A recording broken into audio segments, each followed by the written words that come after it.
ماہنامہ دریافت سے انتخاب کی سیریز کے سلسلے میں ماہنامہ دریافت کے شمارہ نمبر 10 سے ضمیر علی بدایونی کا ایک مضمون جس کا عنوان ہے ادبی تنقید کا سفر، سوسیئر سے دریدہ تک، مظہری ساختیات۔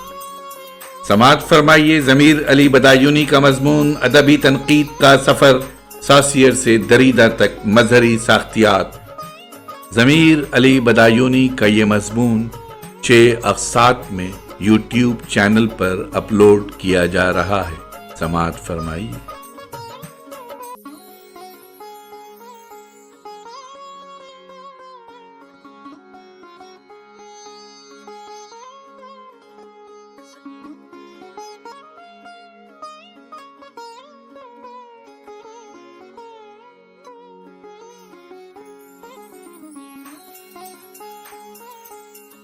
لیکن پولیٹ اس خیال کو صرف داستان کا حصہ قرار دیتا ہے۔ اجنبی موضوع جو قاری میں اجنبی خیال سوچتا ہے، وہ مصنف کی امکانی موجودگی کی جانب اشارہ کرتا ہے، جس کے تصورات قاری داخل ذات کر سکتا ہے۔ پولیٹ کے نزدیک یہ ہر ادب پارے کی مخصوص شرط ہوتی ہے کہ میں شعور اس کے حوالے کر کے اسے پھر وجود میں لے آتا ہوں۔ میں اسے صرف وجود نہیں دیتا بلکہ وجود کا شعور و بیداری بھی دیتا ہوں۔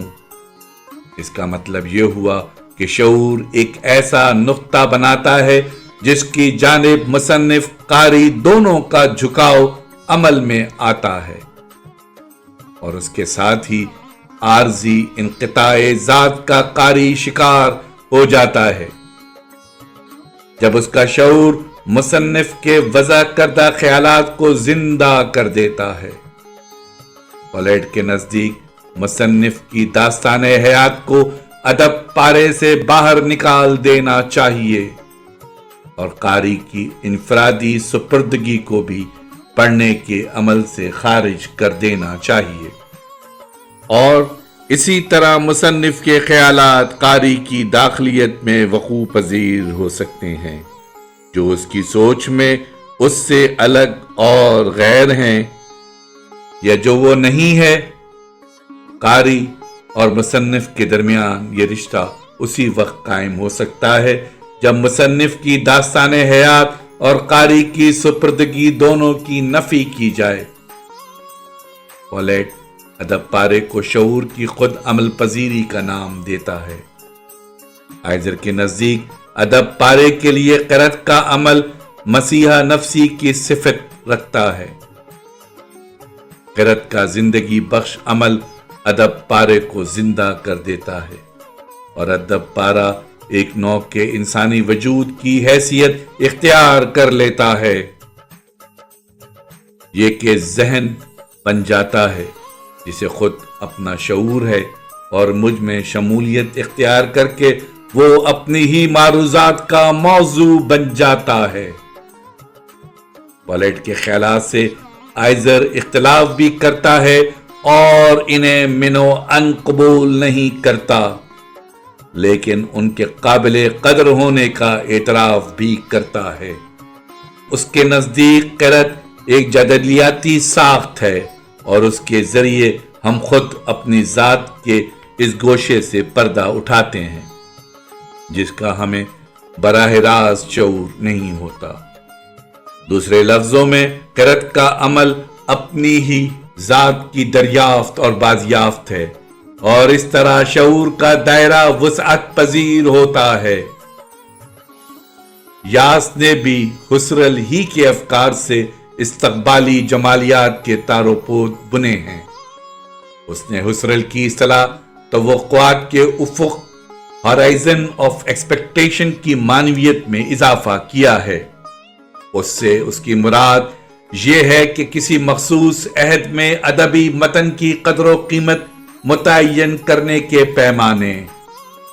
یاس کے نزدیک یہ پیمانے قاری کی اس سلسلے میں مدد و رہنمائی کرتے ہیں، اور انہیں توقعات کے افق کی مدد سے قاری شاعرانہ اور غیر شاعرانہ زبان کے استعمال کا فرق محسوس کرتا ہے، ادب اور غیر ادب میں امتیاز قائم کرتا ہے، اور انہیں توقعات کے افق کی مدد سے ہم ادبی تاریخ میں جھانک سکتے ہیں اور کسی مخصوص عہد میں کسی ادب پارے کی کس طرح پذیرائی ہوئی اس کا بھی تعین کر سکتے ہیں۔ اپنے عہد کے ساتھ توقعات کے افق بھی بدلتے رہتے ہیں اور ادب پارے کی معنویت اور اہمیت کی مختلف تعبیریں کی جاتی ہیں۔ اس کے نزدیک کوئی ادب پارہ آفاقی نہیں ہوتا، کیونکہ اس کی معنویت کا دریا منجمد نہیں ہوتا، بلکہ مستقل طور پر بہتا رہتا ہے۔ چونکہ اس کی معنویت متعین نہیں ہوتی، اس لیے ہر عہد کا قاری اس کی مختلف معنویت کا تعین کرتا ہے۔ ادب پارہ معروض نہیں ہوتا جو ہر عہد کے قاری کے لیے ایک ہی معنویت رکھتا ہو۔ وہ کوئی یادگار نہیں جو اپنی اندرونی خود کلامی میں اپنا ابدی جوہر ظاہر کرتا ہو۔ اس کے معنی یہ ہوئے کہ ہم ان توقعات کے افق کی پیمائش نہیں کر سکتے جو مستقبل کے بطن سے پیدا ہوں گے، اور ادب پارے کی آخری معنویت کا تعین ممکن نہیں۔ آنے والے عہد نئے افق ساتھ لائیں گے اور کسی عالمی علیحدگی اولمپین ڈیٹیچمنٹ کے ذریعے ہم ادب پارے کی آخری معنویت کی حدوں کو نہیں چھو سکیں گے۔ اپنی معنویت کے لازوال سرچشمے سے ہم ادب پارے کو کبھی الگ نہیں کر سکتے۔ مظہریت کے اثرات کا جائزہ کبھی مکمل نہیں ہو سکتا، کیونکہ اس کے اثرات کا دائرہ وسعت پذیر ہے۔ رد تشکیل کے نظریات کی طے میں حسرل کی فکر کار فرما ہے، اور دریدہ کے دہن میں حسرل کی زبان بول رہی ہے۔ مظہری فکر نے ساختیاتی ادب کو نئی گہرائیوں سے آشنا کیا اور انسانی شعور کی وسعتوں سے آشنا کیا، اور ادبی مظاہر کی تفہیم و تعبیر کے نئے دریچے واہ کیے، اور انسانی انا کے پر اسرار ڈرامے کے نئے منظر پیش کیے۔ انسانی شعور کی مقصودیت کے سربستہ راز میں ساختیاتی مفکرین کو بھی شریک راز کیا، لیکن ساختیات اب بھی شریک راز ہے۔ دانائے راز کی حیثیت صرف مظہری مفکرین کو حاصل ہے۔ مظہری کشتی میں وجودی مفکرین بھی پناہ گزین ہوئے تھے، لیکن وجودیت اور مظہریت کا ربط زیادہ دیر قائم نہیں رہ سکا۔ وجودیت وجود و عدم کے گرداب میں غوطے کھا رہی ہے اور مظہری کشتی آگے بڑھ رہی ہے۔ وہ ایک مابعد الطبیعتی توازن پر قائم ہے۔ ساختیات کو بھی زیادہ پر امید آنکھوں سے مظہری کشتی کی جانب نہیں دیکھنا چاہیے، کیونکہ مظہریت صداقت کا ایک مستقل متبادل نظام رکھتی ہے۔ اس کا ہدف انسانی شعور کی مقصودیت کا ہدف ہے، جو اپنے عہد کی حقیقت کے ساتھ بدلتا رہتا ہے۔ مظہریت کبھی کسی علم کا حصہ نہیں بن سکتی۔ شعور کی طرح مظہریت بھی ایک گزرگاہ سے مختلف نہیں، جہاں قیام ممکن نہیں، لیکن تاریخی طور پر مظہریت کی شاہراہ سے گزرنا بھی ضروری تھا۔